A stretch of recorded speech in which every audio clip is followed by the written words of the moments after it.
helpful to think of dissociation as a continuum. At one end, there are dissociative experiences such as daydreaming, and at the other end, you're completely disconnected from reality, your body, and even your identity. In this video, I'll explain what is dissociation and how it can be caused by trauma. And watch until the end of this video as I'll share an exercise that you can use with clients to help them feel more embodied. Let's start by looking at an example of dissociation. Jane has battled a binge eating disorder since she was a child. Growing up, she suffered physical and emotional neglect. Food was her only source of comfort, but childhood obesity only increased her level of isolation. Her self-loathing and loneliness are a constant re-experience of the neglect she experienced as a child. If Jane experiences the slightest stress, she will go home and eat anything she can get her hands on. During these binges, she dissociates. There is a division within her personality as her body and emotions are numb, yet she is actively engaged in eating. There's a very strong link between trauma and dissociation.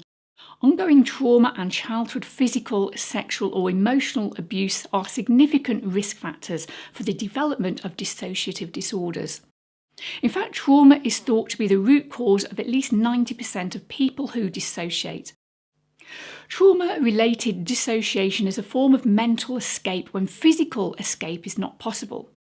For example, Gina was sexually abused as a child and remembers the trauma fully and factually but doesn't feel any emotion. When talking about the abuse, she talks in a flat, monotone and unemotional manner. This is another form of dissociation. Although Gina may appear to have little to no emotion, in reality the trauma is expressed in her body. This is known as somatization. So Gina's body continues to respond to the trauma even though her mind blocks the emotion. She experiences gastrointestinal issues, insomnia and deep musculoskeletal pain.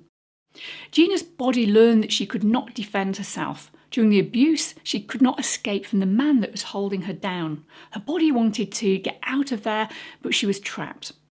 So what happened was this energy became locked into her nervous system and it's still there in a latent form, manifesting as physical symptoms. Gina unconsciously uses her body as a way of avoiding direct connection with the emotional pain of the trauma. So dissociation is when you fragment your experiences in order to lessen the impact on the self. Other forms of dissociation include feeling emotionally numb, feeling little or no pain, feeling disconnected from yourself and the world around you, having an altered sense of time, and having a sense of being detached from your body. The construct of dissociation was first introduced into psychiatry at the end of the 19th century by Pierre Janet, but the term still lacks a single comprehensive definition. But academics within the field agree that dissociation usually stems from trauma.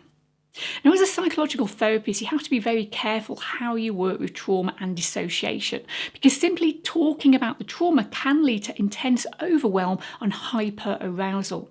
As a result, this blocks further information processing and can destabilise and even re-traumatise a client. So I always use a window of tolerance as a framework. When the client's arousal levels fall within their window of tolerance, they feel comfortable with their level of activation, which allows for trauma processing to occur. Traumatised clients tend to exhibit hyper-arousal. The sympathetic nervous system is ignited and the fight or flight response activated. In this state, the traumatised client may feel angry, irritable, chaotic, hypervigilant, and have racing thoughts. Now, hyperarousal also results in the deactivation of the prefrontal cortex, which is the part of the brain that is responsible for executive function and impulse control. So when the prefrontal cortex is shut down, it's very difficult to think clearly and rationally. When the client is in a hyper-aroused state, they are in no fit place to process anything during therapy. As a psychological therapist, you want to make sure the client stays within their optimal level of arousal. Effective information processing occurs only when the client is within their window of tolerance. Now, obviously, this is going to be different for every client. For example, when Ken talks to his therapist about being sexually abused as a child, he finds himself at the upper end of the window. Information processing then breaks down as he's in a fight or flight hyper-aroused state. But once the adrenaline charge of the hyper-arousal disappears, Ken moves into a hypo-aroused state, which results in dissociation and shutdown. So by keeping Ken within his window of tolerance, this uncontrolled switching can be eliminated and effective trauma-focused therapy can be completed. So how do you manage a dissociated client and keep them within their window of tolerance? The therapist's first step in reaching a dissociated client is to calm their nervous system by bringing them back into the body. So the goal is to help the client feel their body as a container and to get a sense of having boundaries. Now, mindfulness exercises can really help, such as the body scan, mindful breathing and mindful walking. But I'm going to share what's called a container strengthening activity, and it helps the client experience an embodied sense of self. As previously mentioned, trauma can fragment the self, and body awareness exercises such as this can bring the client back to a unified whole. Now, I'll be delivering this exercise a little faster than usual for the sake of this video, so when delivering this exercise to a client, I would certainly slow it right down. Step 1.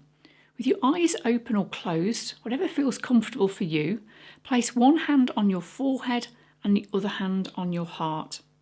And notice what's going on inside your body. Gently move your attention to where your hand and forehead meet. How does your body feel now that your hand is touching it? Then pay attention to where your hand is touching your chest. How does your body feel now that your hand is touching it? Now focus on whichever hand you feel drawn to, at your own pace for as long as needed. Just feel what goes on between your hands and your body.